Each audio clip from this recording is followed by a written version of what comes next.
وہ 10-12 سال سے جو مائیں وہاں پر پڑی ہوئی ہیں، مجھے خود بھی اتفاق ہوا وہاں پر جانے کا، مگر بخدا ایک ماں کی زبان پر بد دعا نہیں.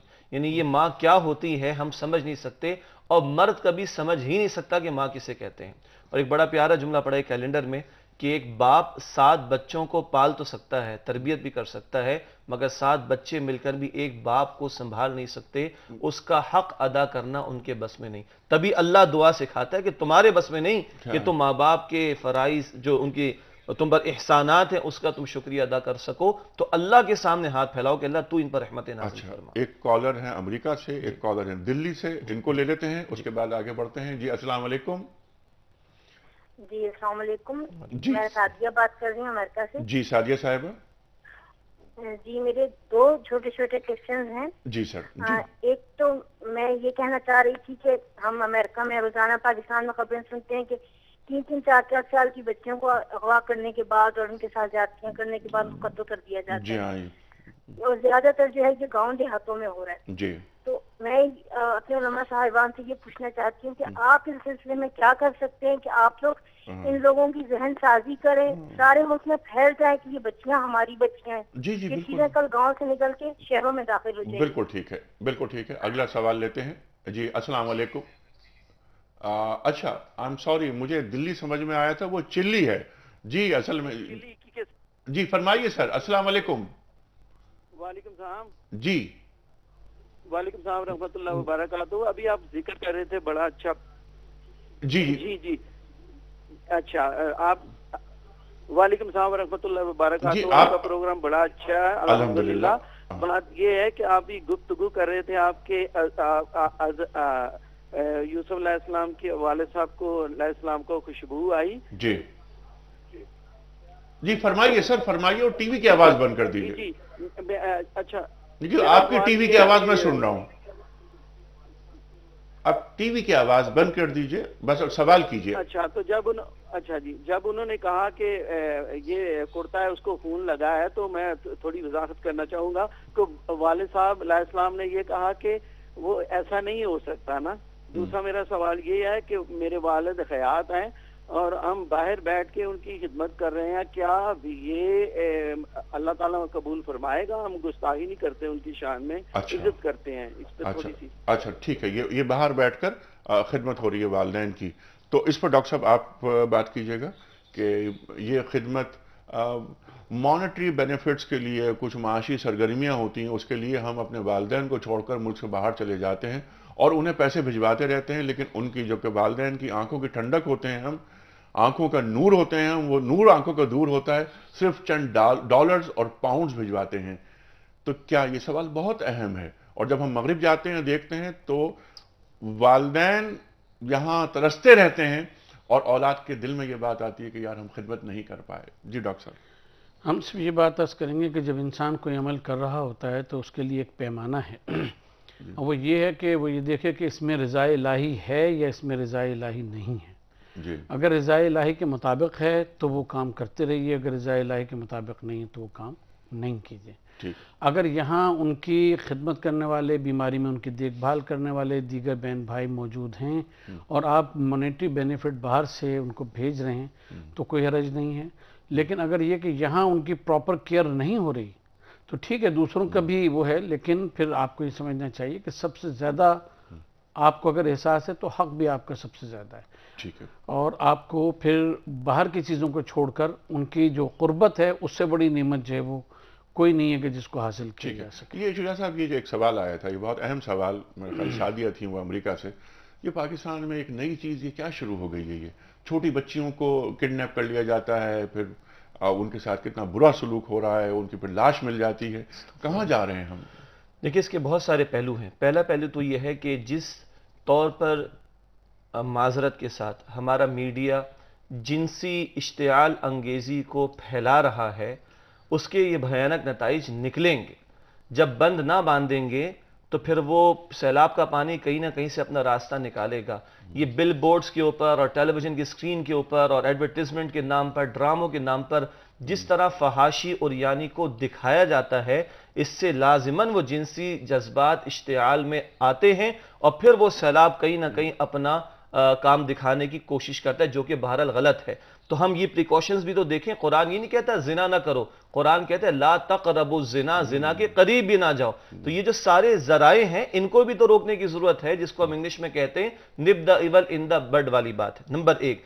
نمبر 2, اسلام نے جو اس طرح کے اعمال پر سزائیں مقرر فرمائیں, جب تک ان کا نفاذ نہیں ہوگا اس وقت تک یہ خوف دل میں پیدا نہیں ہوگا. ایک ہے خوف خدا دل میں پیدا ہونا, جس کی طرف ہماری بہن نے اشارہ کیا کہ آپ پورے ملک میں کیوں نہیں پھیلتے. یقیناً علماء کرام کی بھی, خطباء کی بھی ذمہ داری بنتی ہے, لیکن یہ ہے تعلیم کا پہلو. ایک آتا ہے تعدیب کا پہلو, کہ جب تک وہ سزا کے نفاذ کا خوف بھی نہیں ہوگا تب تک یہ معاملات چلتے رہیں گے. اور بات اب صرف گاؤں دیہاتوں تک محدود نہیں ہے, اب تو معاذ اللہ شہروں کے اندر آپ دیکھیے کہیں مختلف فورسز سے متعلقہ لوگ, مختلف اداروں سے متعلقہ لوگ, اور ادھر ادھر گلی کوچے کے اندر یہ حرکتیں ہوتی ہوئی ہمیں دکھائی دیتی ہیں. تو ایک طرف تعلیم و تربیت کی بھی ضرورت ہے, نمبر 2 دوسری طرف تعدیب اور ان سزاؤں کے نفاذ کی بھی ضرورت ہے, اور نمبر 3 یہ جو گناہوں کی دعوت دی جا رہی ہے اس میڈیا کے ذریعے فحاشی اور یعنی کی, اس پر بھی قدغنے لگانے کی ضرورت ہے. ٹھیک ہے. اور آپ ہی کی بات کو آگے بڑھاتے ہوئے صرف ایک بات میں یہ کرنا چاہ رہا ہوں کہ معاشرے میں, جس معاشرے میں نکاح مشکل ہو جاتا ہے, یہ بات ابھی ہم عرض کرنے جا رہے تھے. اچھا آپ یہی بات فرمانے جا رہے تھے, تو آپ فرمائیے, مجھ سے بہتر آپ بات کریں گے. نہیں, بنیادی طور کے بات یہ ہے کہ اسلام جو نکاح کے لیے 2-3 چیزوں کو کہتا ہے کہ اس کا دین دیکھو, اس کا عمل دیکھو, اور یہ دیکھو کہ ہاں وہ مطلب کردار اور اس کے لحاظ سے کیسا ہے بس, اور اس کی شادی کر دو. ہم نے شادی کو اتنا مشکل بنا دیا ہے اپنے سوشل پیراڈائم سے, اپنے معاشی سے. اگر نکاح آسان ہو جائے لڑکے اور لڑکی دونوں کے لیے تو پھر یہ معاملات جو ہیں وہ بہت آسان. ایک سوال اور آیا تھا, اختصار سے میں چاہتا ہوں کہ جواب آپ لوگ دے دیں تاکہ پھر ہم آگے چلیں. اللہ کے حکم میں, اذن میں اور رضا میں کیا فرق ہے؟ اللہ رب العالمین کی جو احکامات اس کی 2 کیٹیگریز ہوتی ہیں, جس کو ہم عام الفاظ میں کہتے ہیں امر اور نہیں. عوامر وہ احکامات جن کے کرنے کا حکم دیا گیا, نماز ادا کرو. کچھ ہے نواہی, جن سے منع کیا گیا سود چھوڑ دو, شراب چھوڑ دو. یہ تو ہے اللہ رب العالمین کے احکامات. جب بندہ کوئی نیک عمل کرنا چاہتا ہے تو توفیق بھی اللہ کی طرف سے ہوگی.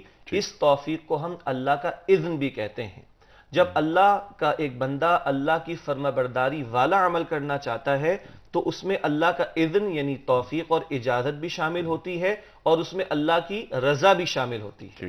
تیسری بات, جب بندہ کوئی گناہ کرنا چاہتا ہے تو اجازت تو وہیں سے ملتی ہے. یہ بڑی نازک بات ہے, کیونکہ اسی زبان کو استعمال کر کے جھوٹ بولے گا, اسی آنکھ کو استعمال کر کے کچھ دیکھے گا, تو اجازت تو وہاں سے ہے. مگر جب بندہ گناہ کرتا ہے تو اس میں اللہ کی رضا شامل نہیں ہوتی. ٹھیک ہے, مشیت ہوتی ہے, رضا نہیں ہوتی.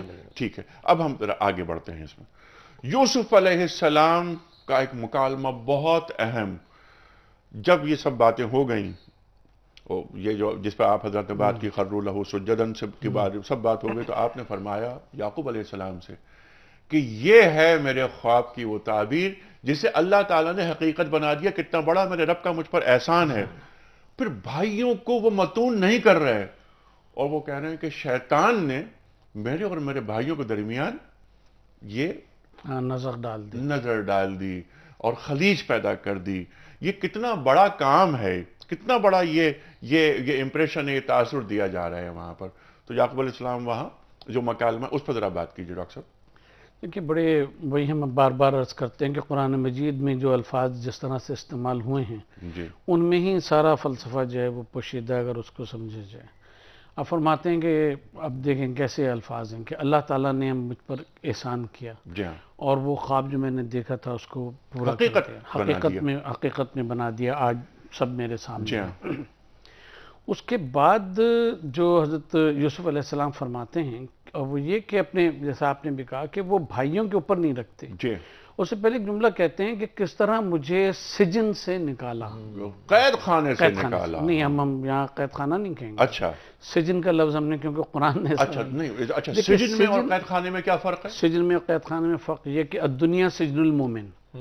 حدیث میں آتا ہے کہ دنیا مومنوں کے لیے قید خانہ ہے, سجن ہے. ہاں, سجن وہ جگہ کہ جہاں کسی کو اس کی مرضی کے بغیر تنہائی میں رکھا جائے بطور سزا کے.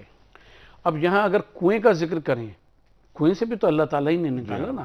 لیکن کنویں کا ذکر نہیں کرتے، اس لیے کہ اگر وہ کنویں کا نام لیں گے، غیابات الجب کا نام لیں گے، تو وہاں یہ آئے گا کہ بھائیوں نے مجھے پھینکا تھا، لہٰذا سجن کہہ کے کنویں کی طرف بھی اشارہ فرماتے ہیں اور اس قید خانے کی طرف بھی اشارہ فرماتے ہیں جہاں وہ زلیخا کے اس سے کے بعد واقعے کے بعد آپ بھیجے گئے۔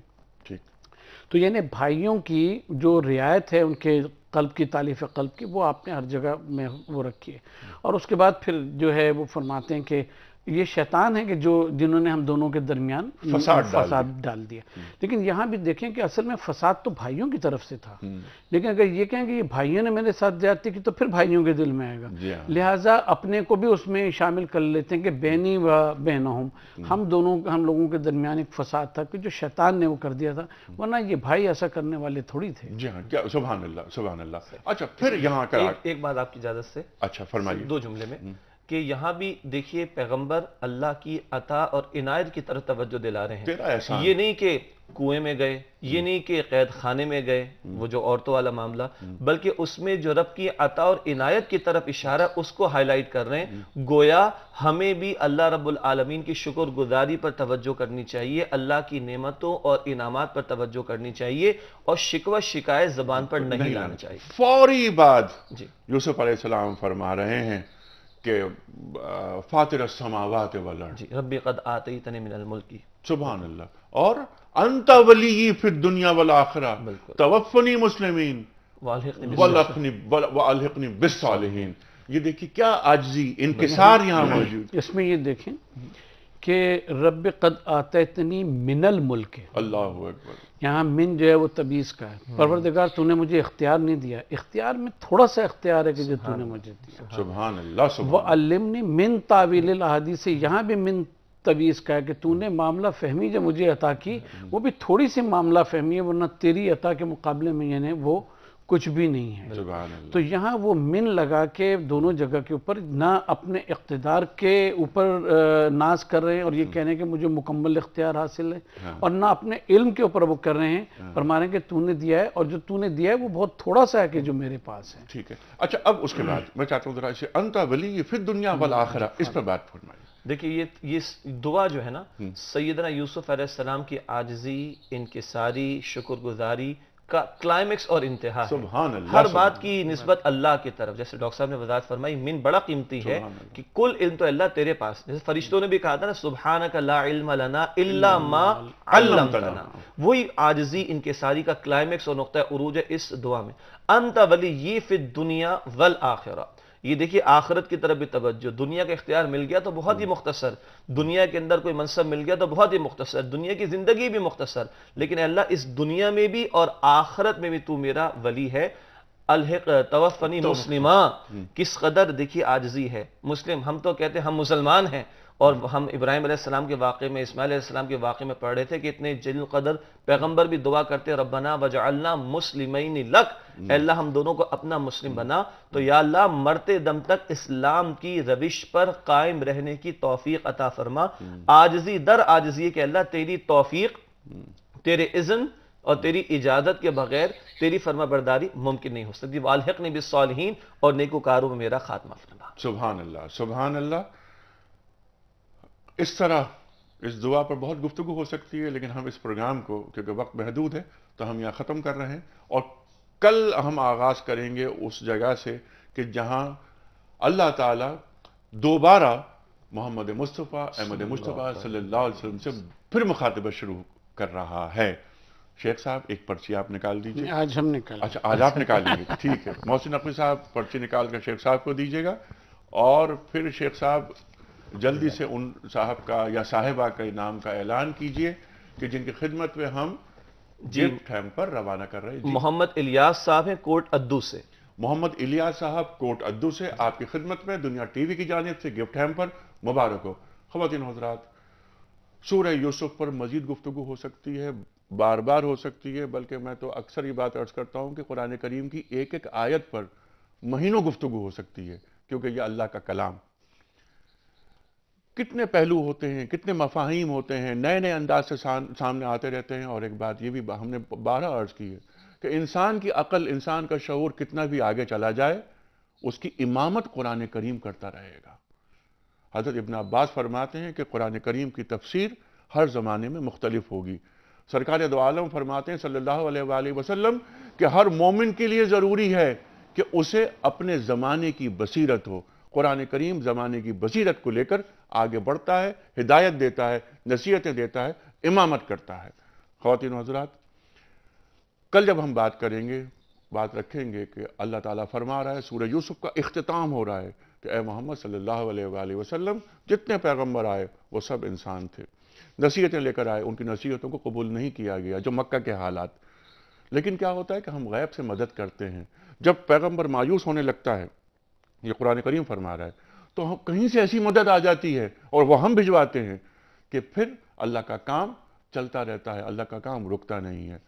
خواتین و حضرات، گفتگو رہے گی جاری۔ کل انشاءاللہ اسی پینل کے ساتھ دوبارہ حاضر ہوں گے، اور آخری بات یہ کہ اس واقعے سے، اس قصے سے، اور جسے قصص الانبیاء قرآن کریم کہہ رہا ہے، اس سے ہم نے کیا سیکھا؟